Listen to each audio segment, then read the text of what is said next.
All right. Hello, everyone. Hi. Good evening, and thank you for joining us. Thank you for joining Boston Baroque for this live conversation celebrating sounds from Spain, an upcoming concert that explores the vibrant, expressive, and musical traditions of Iberia. My name is Shelby Levine, and I will be your host this evening. We are thrilled to be joined by three incredible artists who are going to be bringing this program to life. Violinist Christina Day Martinson, Grammy Award-winning tenor Karim Sulayman, and composer Olivia Pérez-Collellmir.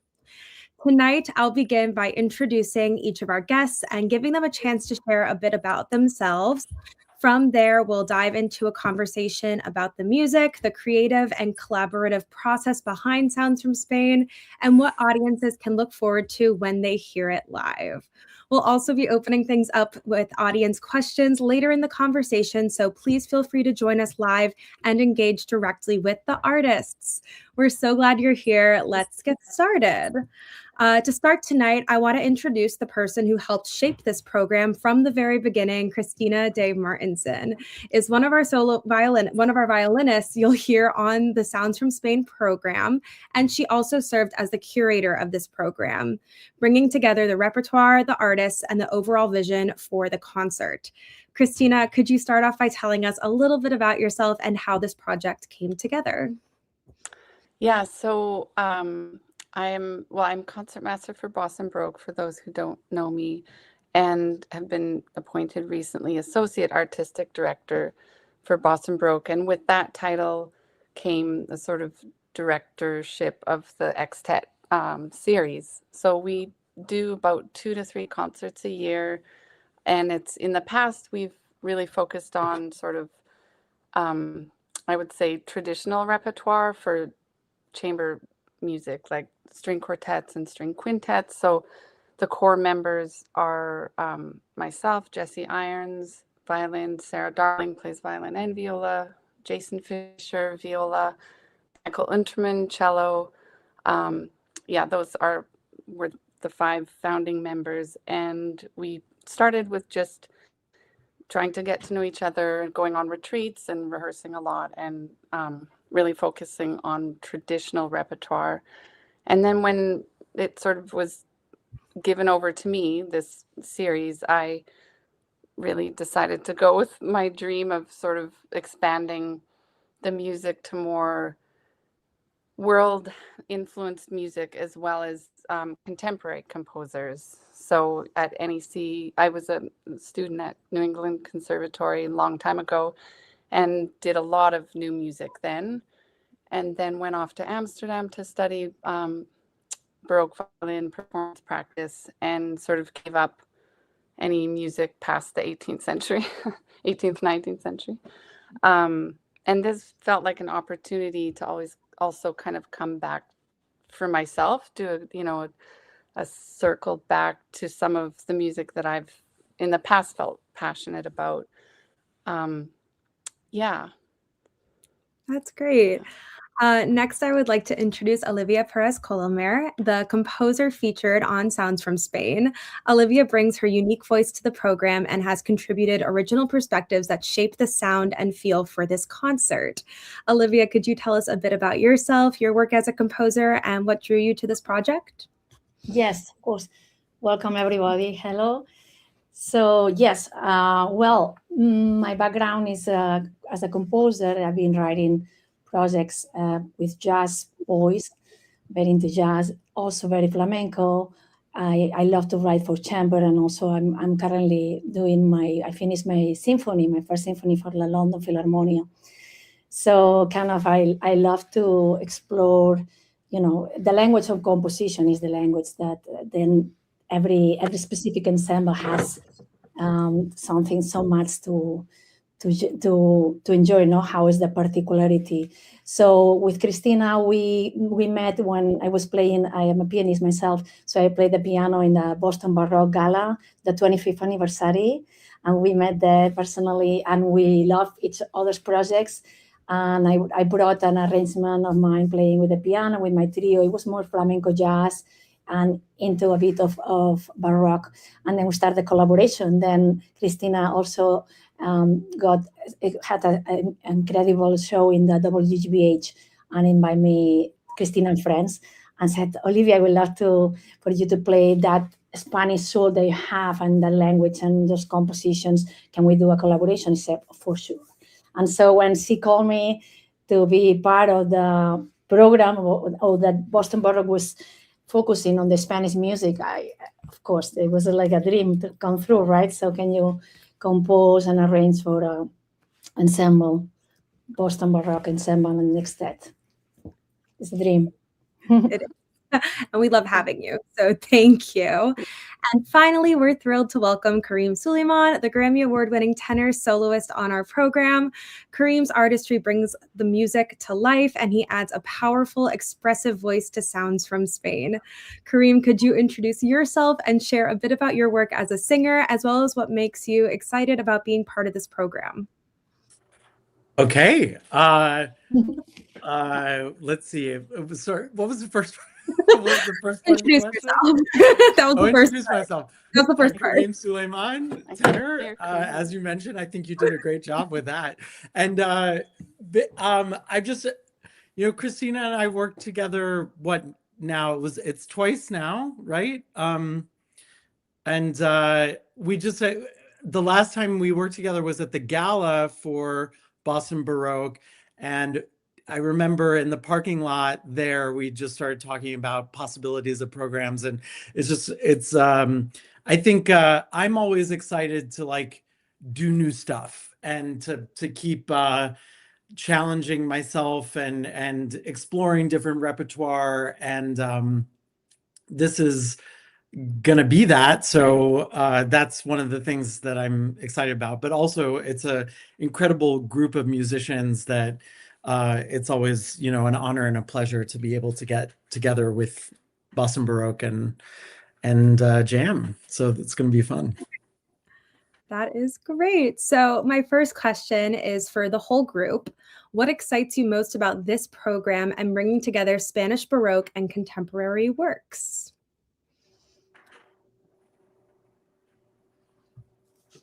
Do you want me to start off since I curated this?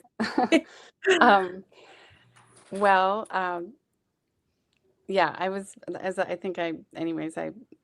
mentioned it in my introduction, but that I've been really excited about doing programs that branched out more in terms of world music and contemporary music. And for me, Spanish music has always really spoken to me. And when I was a teenager, I lived in Mexico for 9 months, and I had this extraordinary experience of improvising with this flamenco guitarist. Every night we'd play in bars and restaurants and spend like 6 hours a day just playing together. And I didn't know what I was doing. I was 13. I just played and improvised, but it really spoke to me in a way that I'd never felt before, the passion and the fire in that music. And it's always, stuck with me, and I feel like that's a part of myself that I haven't tapped into since that time. And so when I met Olivia, I can't believe it was that long ago. A while ago now. I was so excited to meet her and, think about maybe possibly someday collaborating with her in some way. So we spoke, and then when I was made sort of director of the X-Tet series, she was the first person that came to mind. I was like, oh, I want to do something with Olivia, and something flamenco inspired too, because that's what I did when I was younger. So I felt that would be a way of sort of also bridging this gap between all these worlds, like old music, really old music. We're, playing things from the 16th century on this program up into Olivia's composition, so 21st century. So it's over or almost 500 years spanning, which I think is really exciting. And yet this music all is held together with this kind of, visceral rhythm and fire and exciting music, like from way back in the 17th century or 16th century. up until the 21st century, it all sort of shares that passionate energy. And then playing, of course, like Olivia, when I first met her, I didn't realize how much, composer, how serious a composer she was. As you just heard, she has an incredible debut with, I just have to brag about you, Olivia, if they didn't, but or you can tell more with the No, I'm very happy Familia to Granada, see you say. the opening of the Familia Granada, La Sagrada Familia yeah. Basilica, the church or cathedral in Barcelona. The final is going to be finished. Well, at least they will finish what is the cupola, the dome, elevating and terminating the last tower is the Tower of Jesus, and it will become the tallest tower in the world and the tallest church in the world. And they are doing that, making the anniversary, so the matching the same day, to celebrate the culmination of the Sagrada Familia with the centenary of the passing of the architect Antoni Gaudí. So I wrote, I just finished, we start the rehearsals with the London Philharmonia for that historical momentum and the National Choir of Catalonia, so Sinfónica Choir. We can call oratorio because it's really religious, but I don't know, prefer to Sinfónica Choral, about 50 minutes and 7 movements, yes, for 200 instruments. So fascinating journey. Amazing, incredible. Yeah, so it's just such an honor to be playing her music. And the little backstory is that last year when we were formatting this program, I had asked her for an original commissioned work, but then we got there was a misunderstanding with dates, and so when I found out that she couldn't make this concert, unfortunately, I thought, well, let's save that for another year. So we will I think we're now scheduling that for 27, 28, right, Olivia? So that will be an original commission for the X-Tet, but for this program, I still wanted to include her music. So we're doing 2 compositions of hers, which I'm very thrilled to be performing. And it's a real step outside of our norm for Boston Baroque. Yeah. Thank you so much, Christina. I feel so honored. Yeah. So you kind of, Karim, do you want to talk about what you're most excited about for this work? You are. Sorry about that. What am I most excited about? I don't know. I would say I'm just excited to get to Boston and to start working on it. I mean, it's I just think I sort of approach my work as very in the moment, and things kind of take shape as energy is exchanged and dialogue is exchanged about music. And I think it's impossible to kind of prescribe how it's going to be until you get there and get in the room. And I think so I'm just I think I've just been anxious to kind of get started with it, as I often am with any high anxiety anyway, that I would just get like to get in the room basically and make it happen. That's it. I mean, I think that's speaking to another special thing about this program, is that it will be more collaborative in the sense of working out, doing some improvisation and parts. There's one piece that I have no written part for, so I'll just improvise, and other things that will just work out and it's going to be very free and very collaborative. And like Karim said, you don't really know until you get in the room how the energy fuses and what the chemistry is. So I'm really excited to see how that manifests itself also. Yeah, I'm excited too. So you kind of touched on this earlier, but I guess even if Olivia, if you wanted to chime in here, how do you see connections between the past and the present meeting in this repertoire, either in your works that we're performing or in the program as a whole? Well, the program is so connected with the ancestors or the origins of the flamenco, the Spanish. I mean, it's the Spanish music, right? So just the way that evolves So, for example, even, I mean, we had Vivaldi, I mean, all the friends that Vivaldi had in the Spanish court, right? Or Boccherini living in Spain with and working for the kings of Spain. And as well, I mean, all the Domenico Scarlatti as well as Italian, but composing and being the keyboard, the keys, the harpsichord professor for the Queen of Spain that time. So that's the influence, and that it was the folklore. Even Boccherini has a fandango, so that fandango, that music was already that.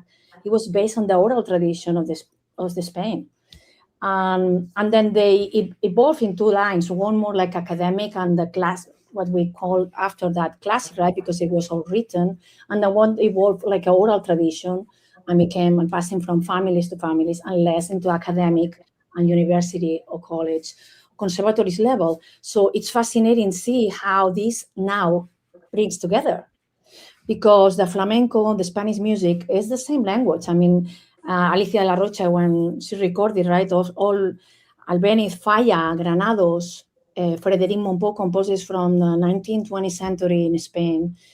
So they are reflecting, they are writing what the music of the population of the town or the city is. And they are reflecting those, or Falla, reflecting those fandangos, those flamenco music that the people in the street are doing, those dances, right? Those fire, those accents, those percussive, how this evolves in a piano, how that evolves in a string, right? So I feel it's part of the same. The music, right, doesn't have labels, or should not. I don't see the music, I don't envision the music like a label or compartmental in certain time and certain era. It just evolves. And the flamenco and the music baroque, they were coexisting at the same time. One was written and another no. And when we were improvising at that time, they were evolving. So now we are coming and we do the same. Sometimes we write everything, sometimes we leave more space to improvise. Yeah, I love that. I guess my final question for the whole group is, what do you hope that the audience experiences or notices when hearing these pieces performed side by side together? I mean, I can speak up about, I guess, my hopes.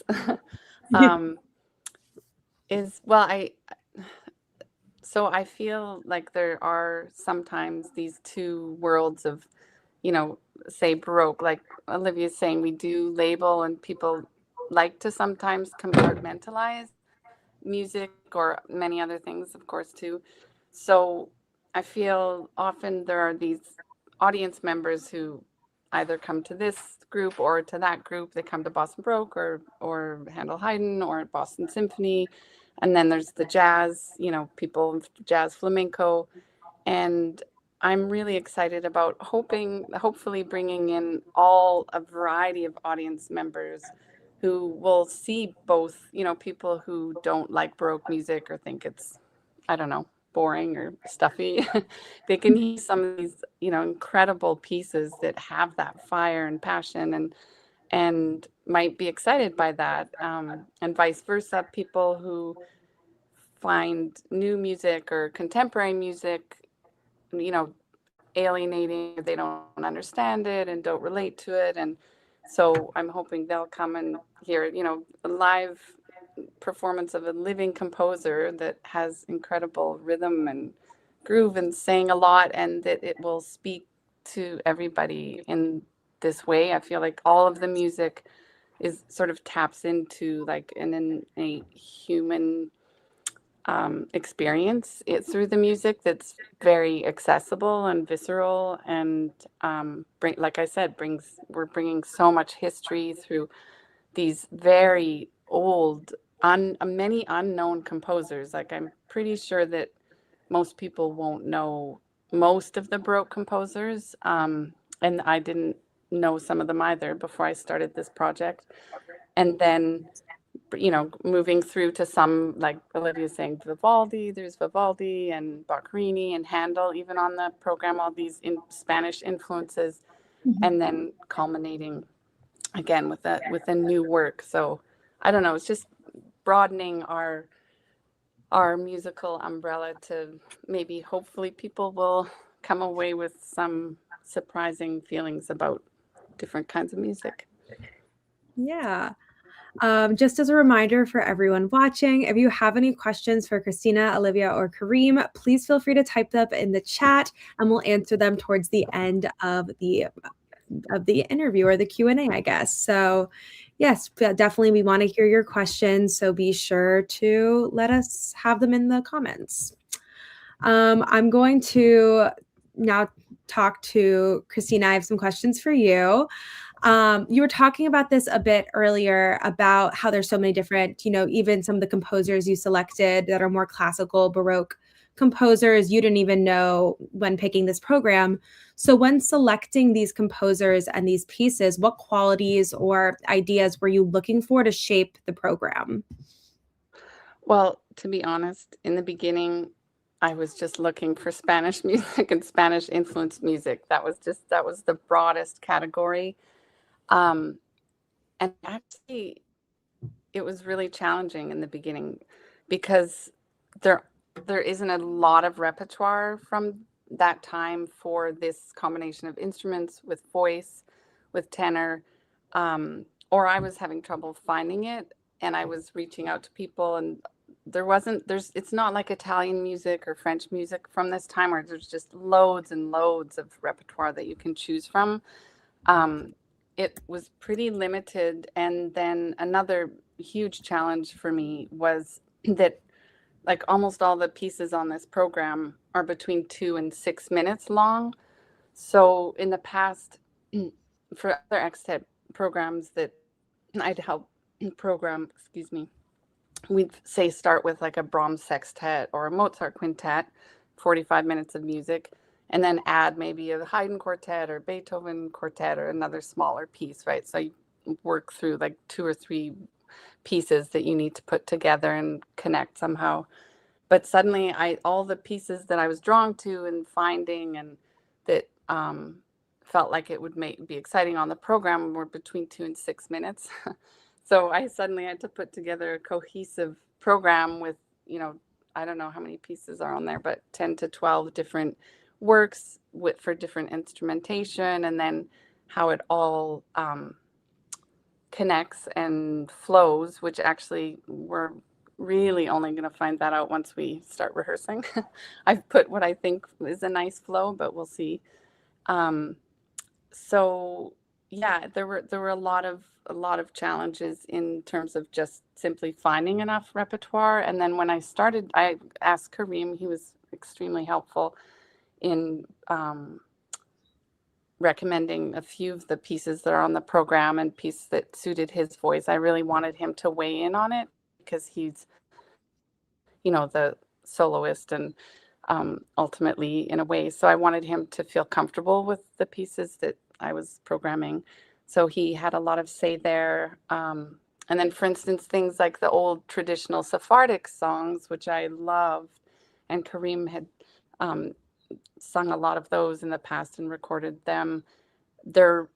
I couldn't find any written music for a lot of them, or very simple. So then I had to ask my friend Jeff Louis, an arranger, to just by ear write down some of these compositions. So some of these maybe they're out there, but I couldn't find them. So he's arranging 4 of the songs on this program.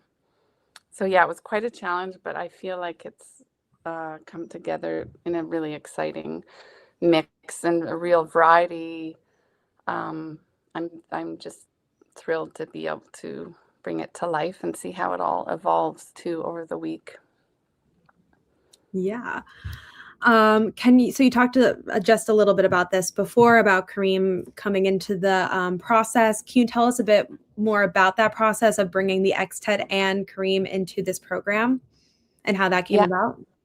Sure. So I met Karim actually at the Grammys in 2019, and which he won the solo best classical solo. Is that right? Vocal. Sorry, I can never get all the titles right. My kids laugh at me. But Okay, best. You nailed it. You I nailed it. did? Really? Okay. Anyways, Best who classical won the solo Grammy? vocal. Right. And I was nominated for Best Classical Solo Instrumental. There we go. There you go. But he won, which was super thrilling. But I'd never met him before, so it was a real treat to I think we were sitting very close to each other, and then a few years later, we invited him to Boston Baroque to solo for Messiah. And so that was he was another person and then you sang at the gala, what, 2 years ago or last year? I can't remember now. I think 2 years ago, right? I think that sounds Yeah, right. 2 years ago, and we talked, and I said, oh, I'd love to bring you to sing with the X-Tet. And then when I was thinking about the Spanish program, for me, his voice it's just so nuanced and has so many layers in a way that reminded me of Spanish flamenco voices. I mean, he's not trained in that way, but I don't know. I just felt like the colors of his voice would suit this music really well. This was before I even knew that he'd done all these old traditional Sephardic songs. So it just felt like the perfect fit, and he was willing, and it's coming. So I'm thrilled about that. Yeah. We've never done any chamber. I mean, the only thing we've ever done together is Messiah. So, yeah. Yeah. One thing that makes Boston Baroque and the X-Tet really special is that it performs on period instruments. What challenges, if any, did you encounter in designing this program, especially for period instruments? Well, I'll have to preface this by saying we haven't started rehearsing yet. So we'll see some of the challenges when we start rehearsing. Challenges. Yeah. I think I know Olivia has arranged this for period instruments, so she can probably speak to this later. But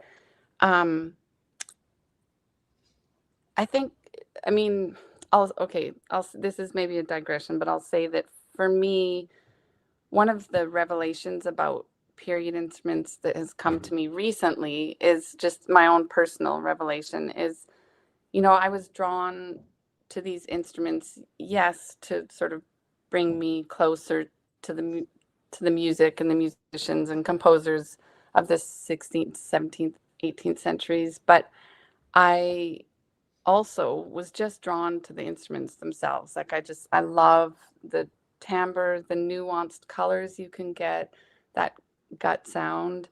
They're super finicky and can be really annoying, where you think, oh, this is why modern instruments came to be.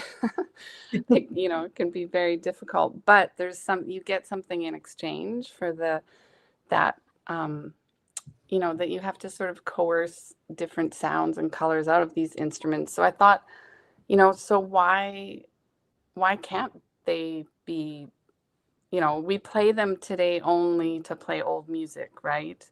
So, I think that's changing now, but I thought, well, why couldn't a composer write for these instruments just because they're amazing instruments? They have a whole different color palette than, an expression than modern instruments. So, I think there's some challenges, like for instance, when the whole modern composition, or having a modern composer whose work we're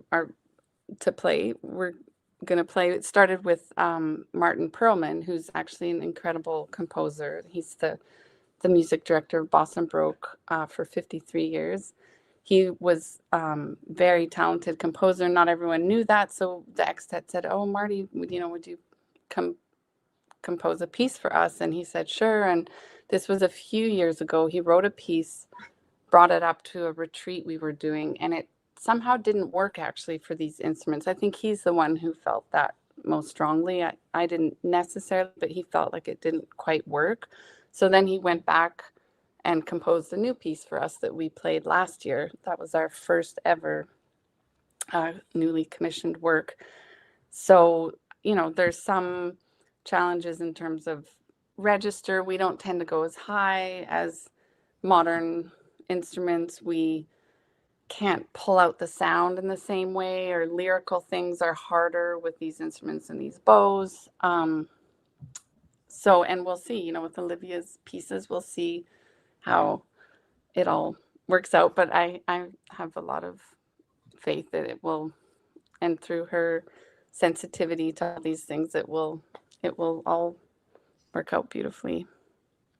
I don't know if I answered that question. I think you did. I just love it when you start talking about like the colors and the sound and the expression of the different instruments, because I feel like you can really hear it when you're like in the concert hall in person, and it just evokes a whole different set of emotions when you're actually like there experiencing it live. It's like what they're feeling, and you can definitely hear the difference, I think. Yeah, for sure.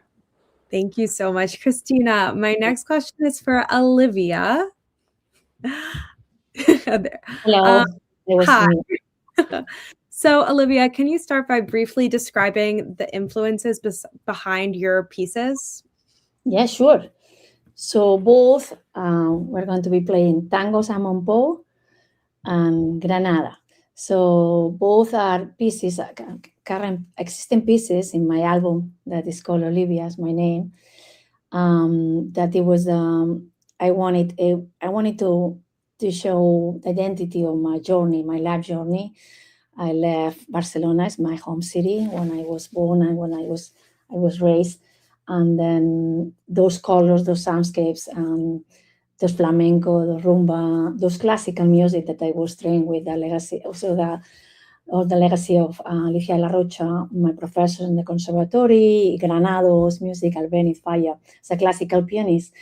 And also at the same time, when we were talking about oral tradition, right? The flamenco, the rumba, Catalana, all the language. And so I wanted to show that journey. And then also the migration, right? Living, how it means to leave your home, leave your family behind, and start your life from zero, right? So I came to pursue my studies at Berkeley. It was my dream, right? To study at Berkeley, to be able to be involved in that environment. So I moved to Boston and I graduated, and then I became a faculty professor at Berkeley.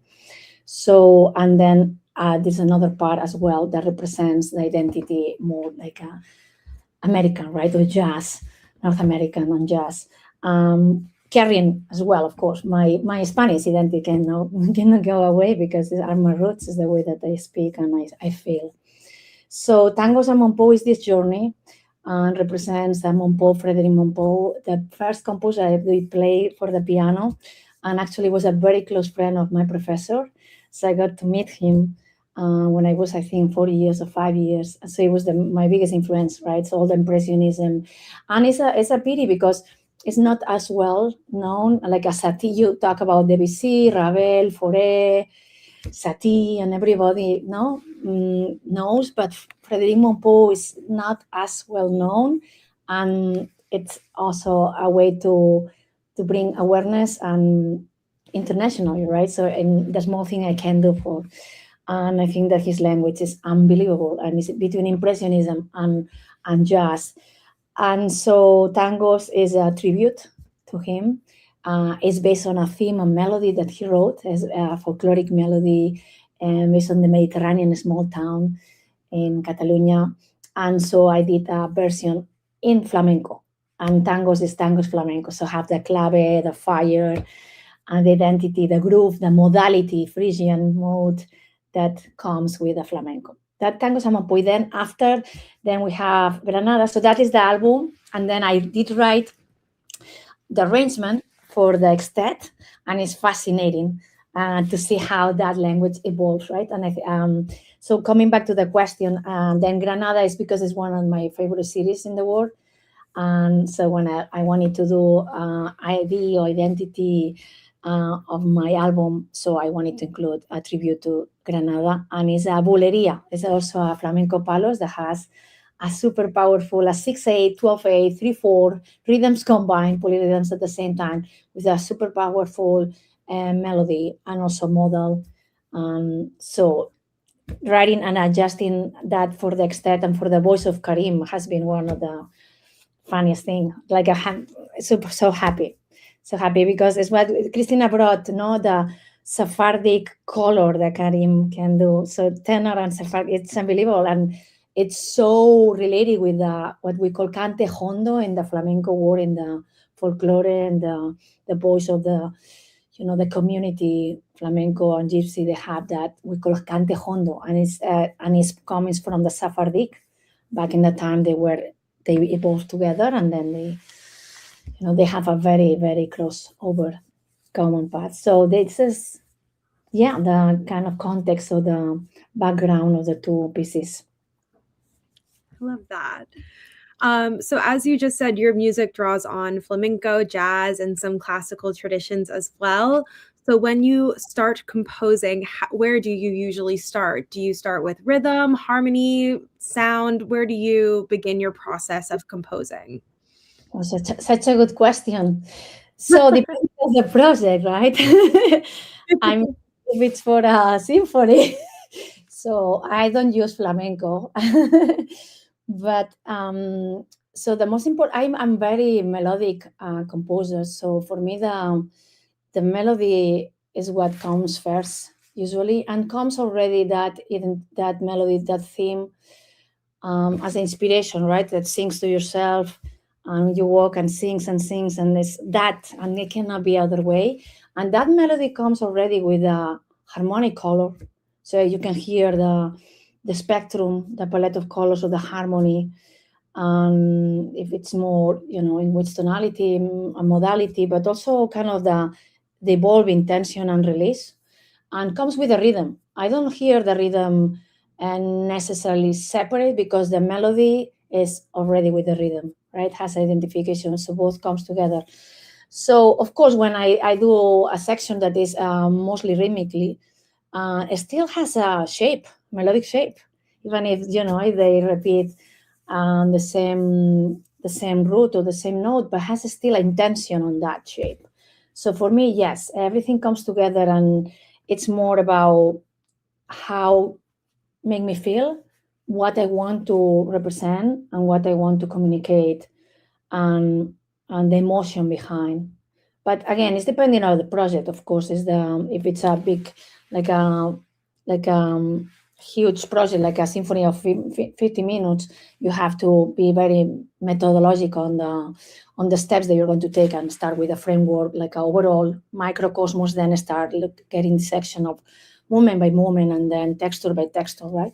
But for things that are more like a duet, trio, chamber music, you have much more freedom. And I think it's much more about the instinct and what you want to communicate. And it's what you said, Christina, you want to communicate, it's about dancing, it's about fire, it's about passion, it's about you have your soul broken of grief. That comes naturally, and it comes already with a harmony and rhythm. Don't overthink. I don't overthink. It comes, that first theme or first themes comes. Yeah. And the inspiration, and then the word comes later to structure everything, right?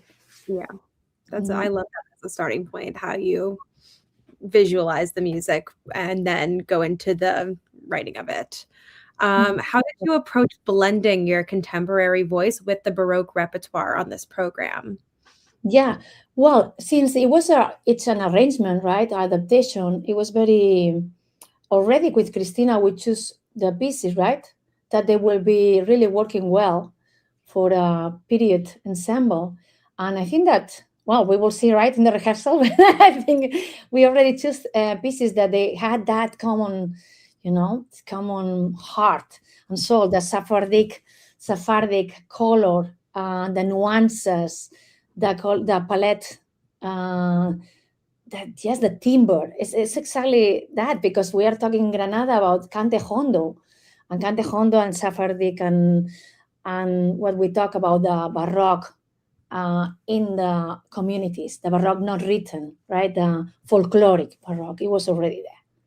So it wasn't that. And also because when I write and I compose, I use the piano as an orchestra, right? So I hear or I play, I compose all the layers. So since that it was originally written for piano, percussion, and bass, it was very exciting to see or to move those voicings and those colors into the ensemble. And I think it worked very well. Yes, and Karim, I'm so excited to hear Granada with your voice, and of course all the string quartet and the percussion. And also it was very challenging about the percussion, right? Because the Baroque percussion. So we did several meetings with Jonathan, say, okay, we stay with the one that we are more used to, right? And the repertoire Baroque classic, or we use more the tambourine family or the cajon family. And that brought us even colors of the North Africa, because the flamenco is connected with the North Africa, and also all the Middle Eastern, the Mediterranean connection with the Jewish and the Greek, right? So it's all, at the end, it's music, and it's music that represents an identity.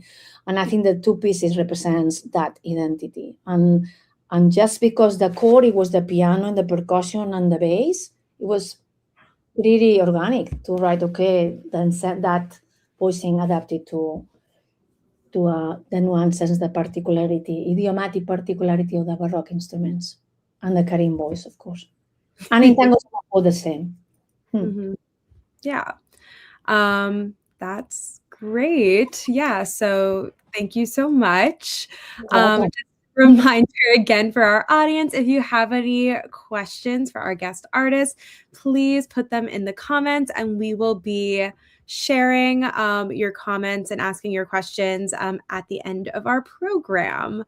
Karim, now I have some questions for you. So my first question for you is, how does working with a living composer change your approach to a piece? How does working with a living composer change my approach to a piece? Well, what I do find, I do a lot of new music, and what I do find is that generally composers are very collaborative, and there is always and this doesn't necessarily speak to what is happening on this program necessarily, because it is an arrangement. It's like not written for me, but what I will say is that, and Olivia is not an exception to this, is that she's very collaborative, and she's open to, finding out what on the page translates to this instrument and what needs to be tweaked. And I find that whenever I'm presented with a new piece, there's the logistical and practicality of like, can I sing it? But then there's there's the other part of it that's super exciting, to be able to get to create something, and to be somebody that's doing this thing for the first time. So this arrangement will be the first time that it's done. So there is that as well. So I think, I don't know if that answers your question, but there's an element of collaboration when doing new music, that I think is not necessarily in existence when doing stuff where the composers are dead, because you don't have the composer to be like, can we just whereas I think, like, if I had been the first Pelléas, maybe there would be room for, that's on my brain because I just did my first Pelléas this summer, but maybe there would have been room where Debussy could have said, like, okay, yeah, let's take this up a third. Yeah. Actually, can I just jump in?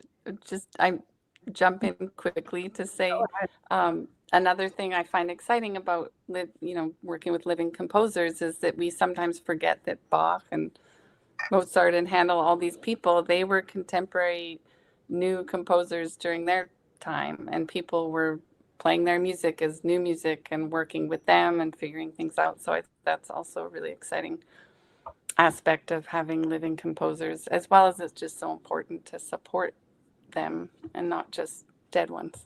Just jump in with that. Yes. So this program spans styles, centuries, and languages. How do you adjust your vocal approach when moving between these Baroque and contemporary works? Try not to think about that too much. Honestly, I I just sing, you know, and I don't like to think about, you know, what was correct, you know, because I'm me, and you know, I've been thinking about this a lot recently because my mentor just passed away 3 days ago or 4 days ago, and she was one of the greatest voice teachers that this planet has seen, and that's just not just me saying it. I mean, she really was like an incredible pedagogue, and I don't know what I did to deserve being in her presence, but she really taught me a lot. And I think that the most important thing that she taught me that was really hard for me to learn, but the biggest lesson was that I had to be the most authentic singer, and that meant not doing things in a way that people expected, demanded, not making my sound anything other than what my sound is. And I think that that sort of translates to all genres that I attempt and all periods of classical music that I attempt. I think like what people eventually want to hear is they want to hear me singing these things, not just to hear pieces done in the style of, you know. I think that's why we are the interpreters that we are. I wouldn't be who I am if I tried to be something else. And that's the lesson that I learned finally with her, and what I sort of try to continue to do. And so I think, to answer your question, which is very like front of my mind these days, is that I try not to adjust too much, you know. So if I'm doing like a new piece or I'm doing an old piece, it's still my voice. And if I try to make my voice anything that it's not, the audience will know that, and they'll know that I'm faking it, because I'm a bad faker, you know. I'm a bad liar. So Yeah. My next question actually kind of tacks on to that. But improvisation plays a role in both Baroque and jazz traditions. How do you think about improvisation as a singer in your process today and your authentic voice? Um, I mean, I think it obviously depends on the piece. I think you'll probably ask another question where this will be the answer to it as well, because it's just sort of like how I approach my singing first and foremost. Is I'm a very text-driven singer, and I sort of try to think about singing as just kind of like speaking on pitch, because that's sort of what I find anyway with my kind of voice, and all of that stuff is sort of what reaches the audience more, as if, and that I'm not, again, not trying to impose a sound that isn't authentic. And so for me, the most important thing is to make sure that I'm conveying text, which is something that singers have that instrumentalists often don't have to do. And so, because that's sort of one of the things that sort of sets us apart, that to me becomes the most important aspect of it. And so when it comes to improvisation, then it just depends on if that text then would dictate in a moment, does that mean that I do something that isn't on the page that speaks to me more, just because of the word that I'm trying to bring out? Yeah, so you talked a little bit about how for you it's text before kind of the music. What is your, like, when you first get a new piece, what is like the first thing you do with that piece to kind of instinctualize it and learn it? That process. I think as a rule, like, you know, listen, I'm still a singer, you know, so like I'll look at the range and the notes and see if it's something that A, I can do, B, I want to do. So there's that. And then, but I think, you know, a common approach that I take to everything is that I speak through everything, and if it's a language that I don't speak, I'll translate it, and I'll really make sure that poetically this is something that I'll eventually convey.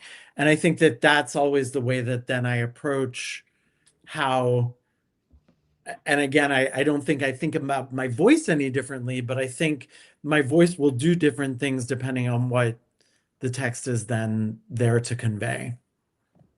And I'm now at a point technically where I think I can do all of that and not think about, oh, am I hurting my voice? That kind of stuff. I don't know. Answer your questions, right? Christina's laughing. Christina and Olivia are laughing at me. We are enjoying. Okay. We're enjoying 100%. So obviously we haven't started rehearsals quite yet, but which piece are you most excited to perform in this program? Me? Yes, you.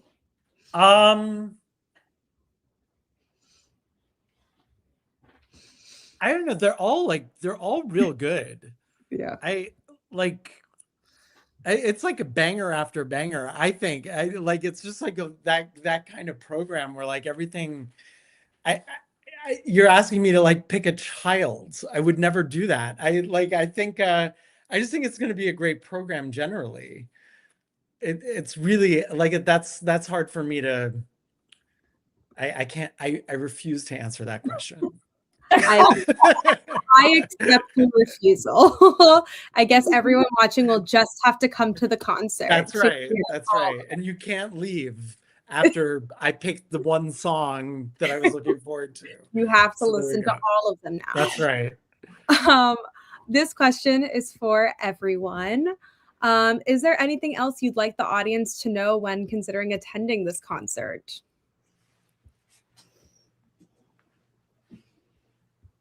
I can start with Christina.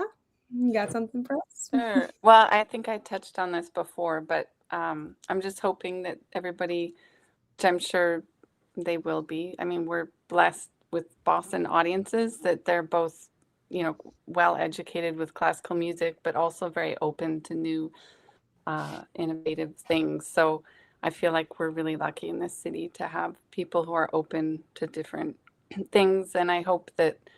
I hope people just come away with music is music, and to not have these boundaries that we often impose. And in Boston Baroque and the X-Tet, I mean, in particular, we've been very, we've stayed to the true traditional. And this is my first program where I've branched out.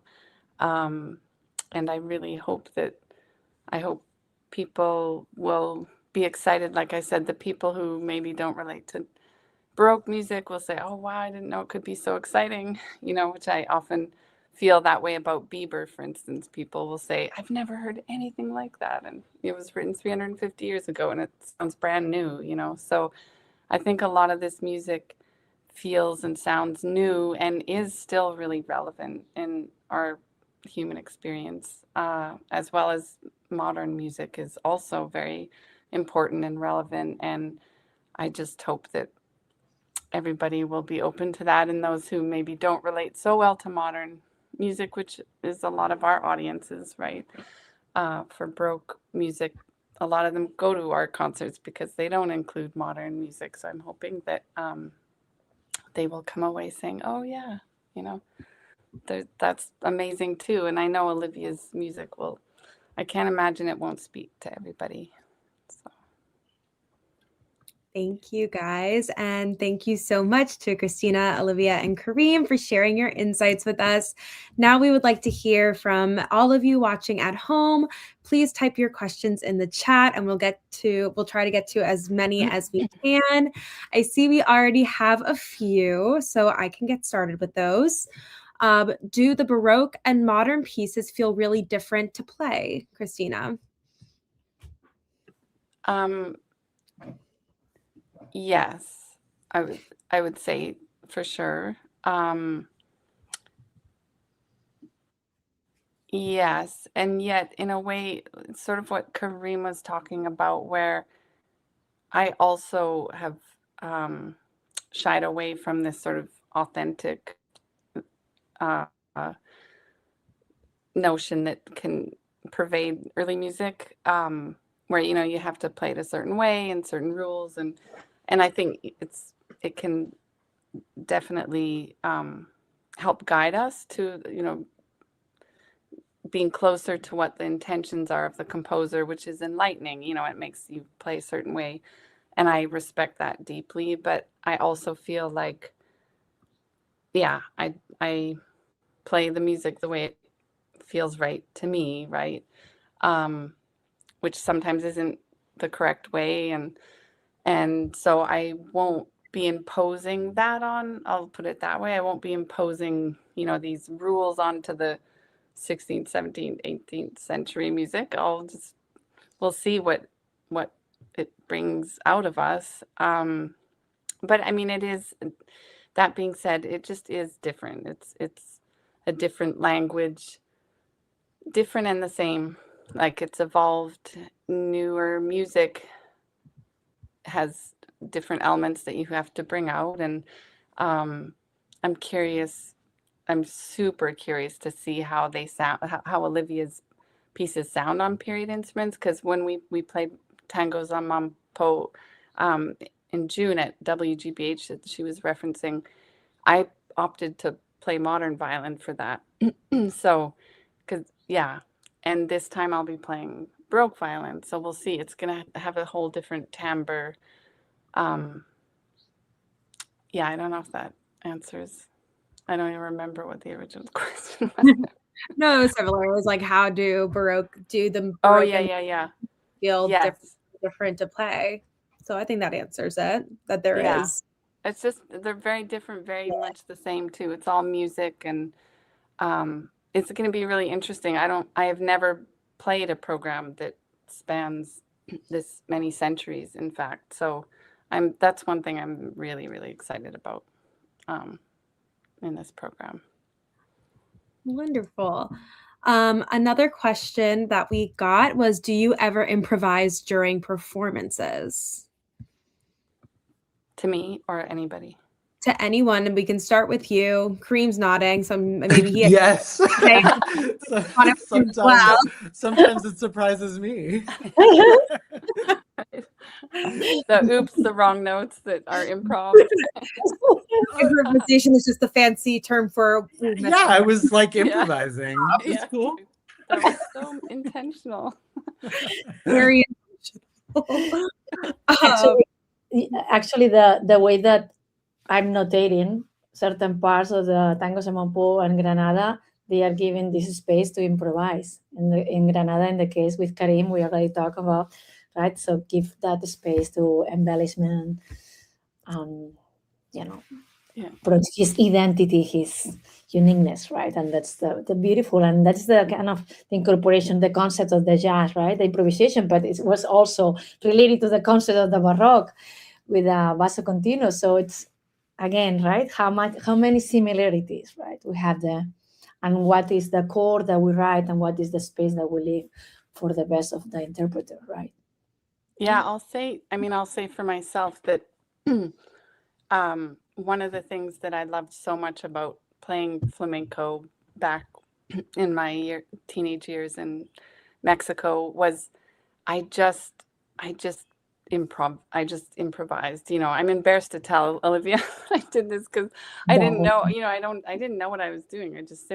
We just play for hours and hours, and he'd play different flamenco rhythms and songs, and I would just for 9 months, that's all I did. And I felt so free in that music. And when I came to Baroque or performance practice, I was excited by that aspect, but I have to say that I've found it confining and daunting in ways because it's very structured ornamentation in Baroque music. Like, you have to do it, within 2 or 3 beats, or their techniques and the kind of riffs. Like, it's sort of like jazz. Like, you learn certain things to ways of improvising. Like, there's certain ornaments, we call them.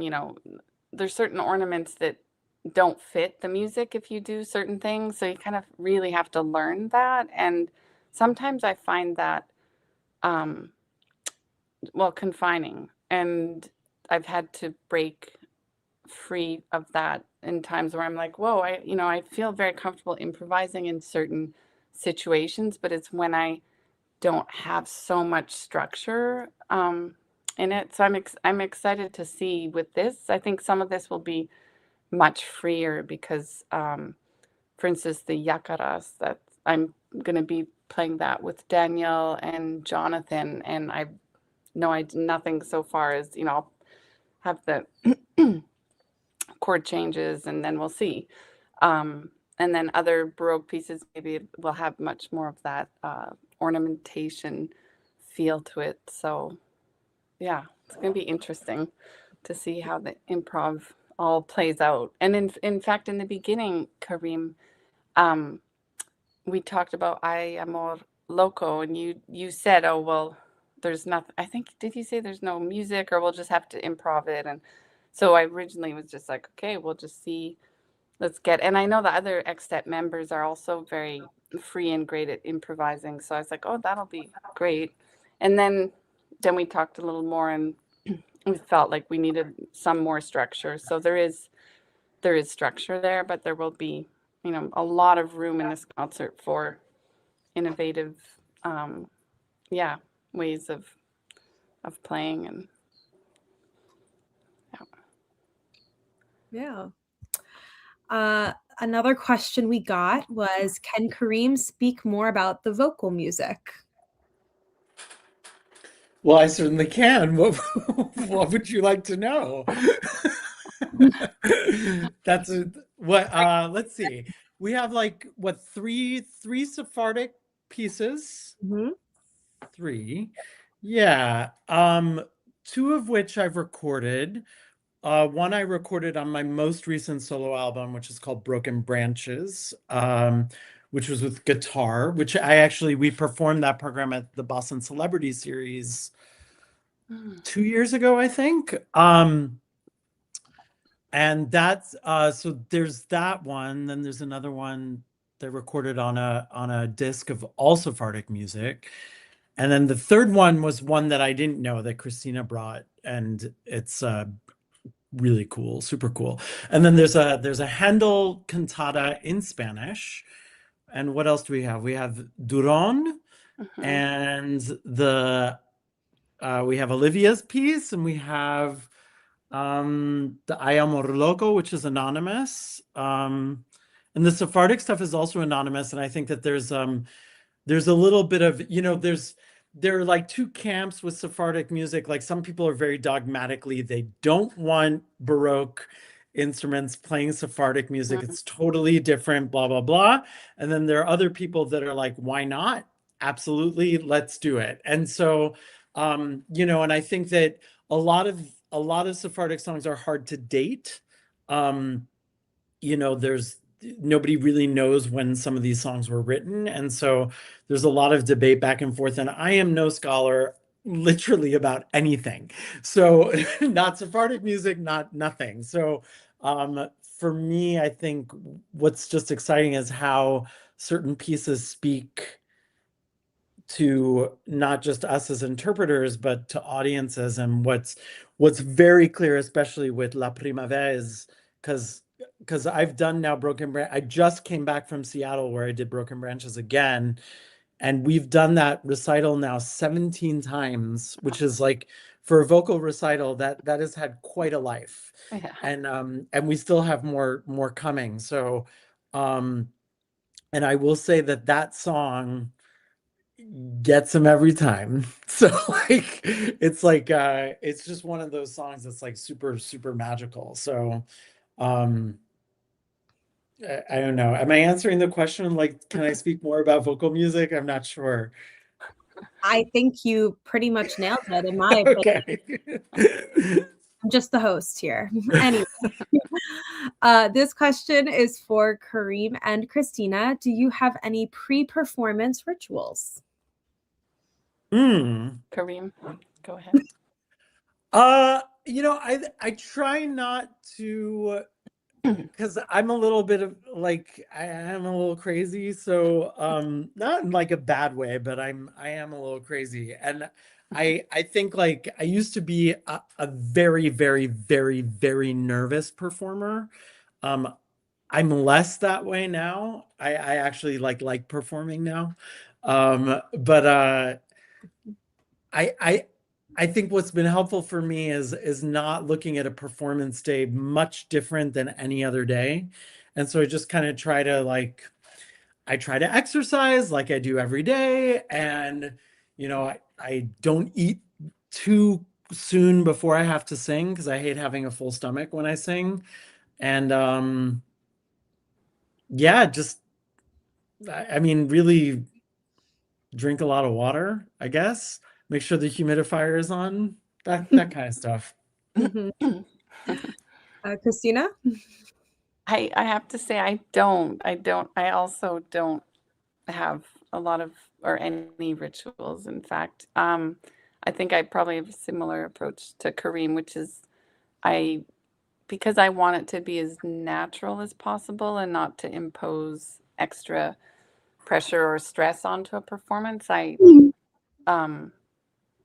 try and just not think of it as such a big deal, because you can with different situations you can kind of start psyching yourself out because like, oh my, what if this happens or what if that happens, and the energy kind of can spiral down. So I try and just be natural, be myself. And I've done everything from like being super late and that having, I remember in Brazil I had a concerto, Mozart concerto, and my friend was driving me to the performance and it was like truly terrifying. I'm not scared. I'm not very fearful of many things, and driving, I've grew up in Mexico where they drive totally insanely, but it was so terrifying. I was like, I'm not going to make it to this concert because he was late. He had to drop his son off. And anyways, it was completely crazy. So I show up, with this adrenaline of like, okay, I'm alive and now I have to play a Mozart concerto. Oh my goodness. Things like that. Anyways, and you never know how you feel. And I think for me, the thing that I think is most incredible and sometimes frustrating, but beautiful about the process, music making, is that you just don't know when that kind of magic and time stopping energy will come and will happen. And I think there was a time in my life where I tried really hard to make it happen if it wasn't there. And then I pretty quickly realized, you just can't contrive that kind of energy. It's sort of like a gift that either happens or it doesn't. And so I try and let each concert be whatever it is, and play my best in whatever situation. But sometimes it happens and sometimes it doesn't. And it can be really disappointing if it's, a big concert where you're really excited and it's a big solo and then it just feels kind of flat. That's really hard as a performer to deal with that. But I guess I have come to terms with it all, or accepting all the different forms. Yeah. Olivia, you all, as a performer as well, do you have any pre-show rituals? Well, now when I was listening Karim and Christina, I was thinking, wow, we are very similar in that regard. But I was about to ask you, Karim, do you take a nap before the performance? Oh, yeah. No, because I do when I can. Sometimes they took and with the vocal, right? Yeah. So actually, it's funny that you asked that because just in Seattle, the winter is one hell of a time to be a singer, and and with travel and everything, I mean, singing is such a mind F word. If you it screws with your head so much. And I think I got to Seattle and I'd been traveling a lot, and I'd sort of felt like for the past 3 weeks, I've just been fighting off whatever everybody else around me has, and I got to Seattle and I was just kind of like, the whole time. And we got because we had an outreach concert the day before the big concert, and I was just kind of feeling like ugh the whole time. And we got into the hall for the sound check, and I was convinced I was sick. I started to spiral out of control. My poor guitarist, who's been all over the world with me at this point, is like, you are going crazy. You need to chill out. And I was like, this is horrible. And we were planning on just like spending the day at the hall basically and not going back to the hotel. And I was like, you know what? I'm out of here. And so I went back to the hotel and I slept for an hour.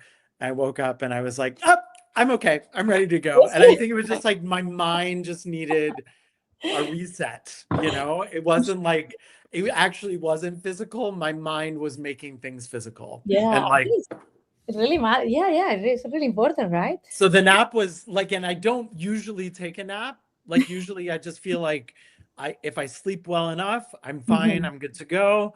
But I tell you, that nap saved me and the entire Seattle audience from myself.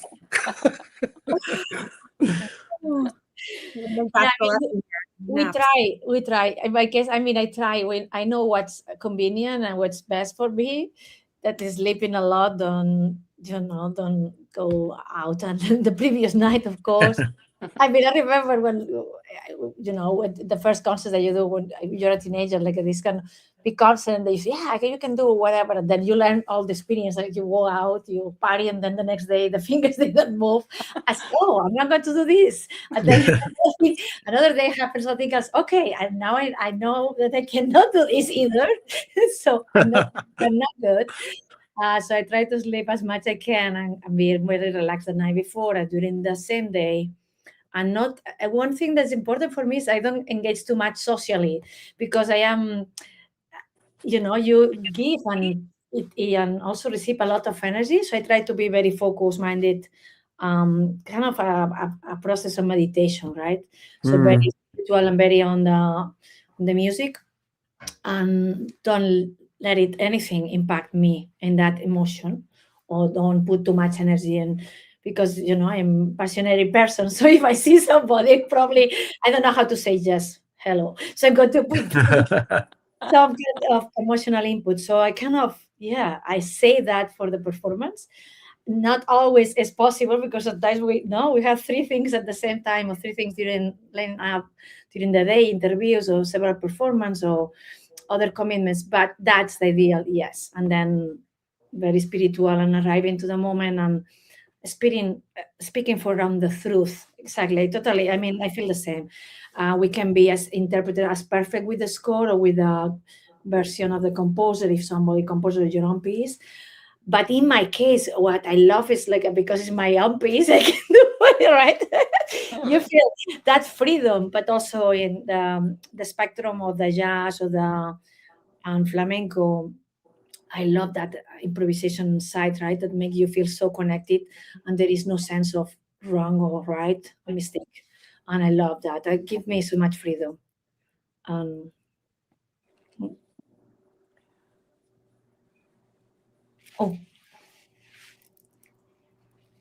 was muted. You're correct. Our last question of the night. I avoided that the whole night, and of course, it happens. Last question for Karim, but anyone can answer. For vocalists or musicians, what's the best way to start getting performance opportunities? Some early career advice. Man, it's a whole other broadcast. It's a whole other conversation.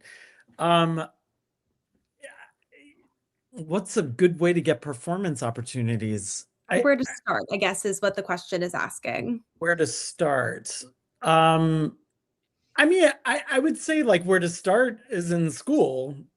Honestly, if it's something you want to do, then you ideally are going to a school that's going to give you the opportunity to be able to be on stage and to be able to make mistakes and figure out where your place is if performing is what you want to do. And then I think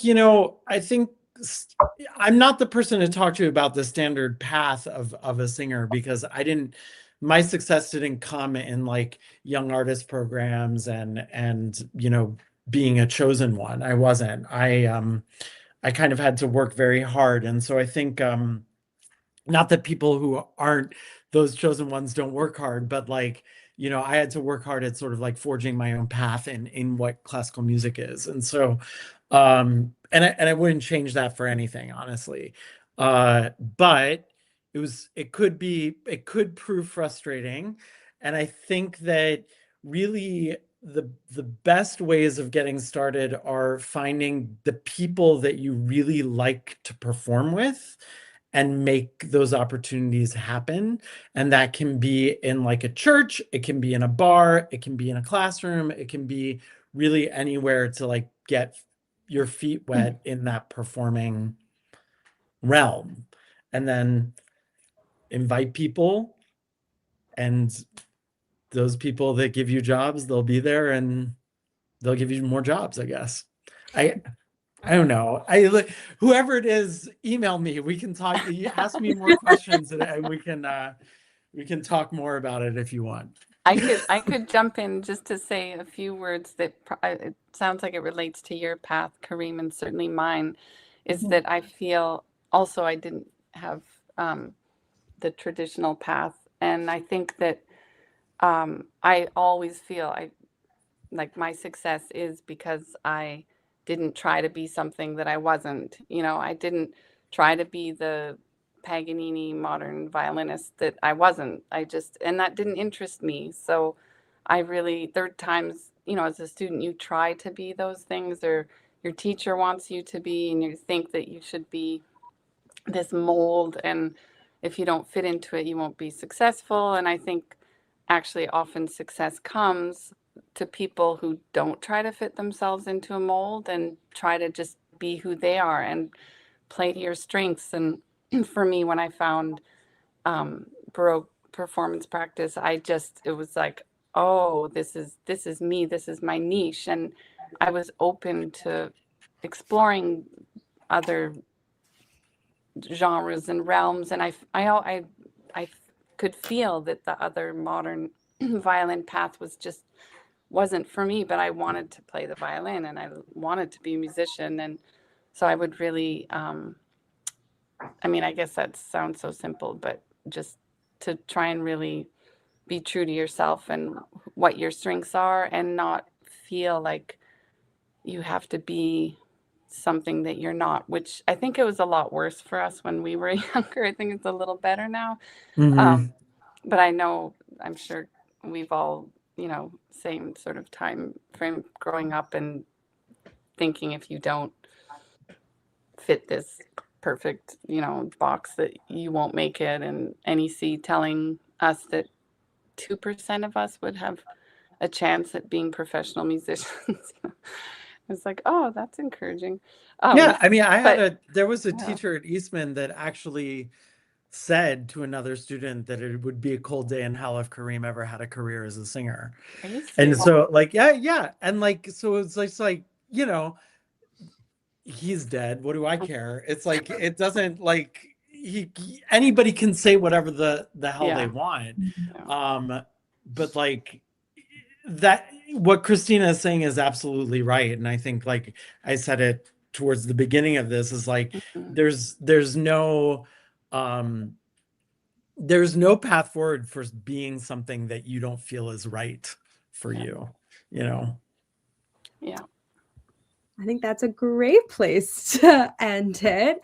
Thank you so much to Christina, Olivia, and Karim for sharing your insights and stories with us tonight. And thank you everyone watching at home for joining in on the conversation. We hope you're as excited as we are for Sounds from Spain. You can hear this incredible program live Saturday, February 7th at 7:30 p.m. at Sanders Theater at Harvard University. Tickets and more information are available on the Boston Baroque website. Before we close, we'll leave you with a short clip from Tango's Amampo, one of the pieces you'll hear at the concert. Enjoy, and we hope to see you then. Thank you. Bye.